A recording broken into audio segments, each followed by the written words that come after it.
daar moet je foto's mee maken zeker.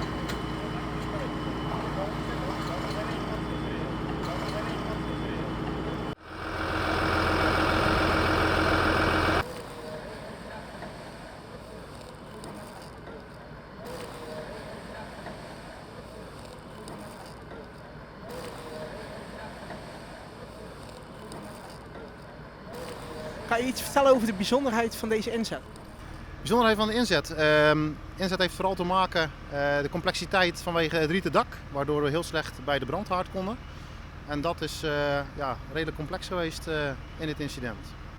En met hoeveel voertuigen zijn jullie ingezet? 3 tankauto's-spuiten, 2 hoogwerkers, een waterwagen. En de Cobra heb ik uiteindelijk laten komen. Dat is een specialistisch voertuig waar we eventueel ook een soort stoplijn in het rieten dak konden maken. Maar die hebben we uiteindelijk niet meer ingezet. Oké, en hoe is het nu uiteindelijk gelukt om de brand onder controle te brengen?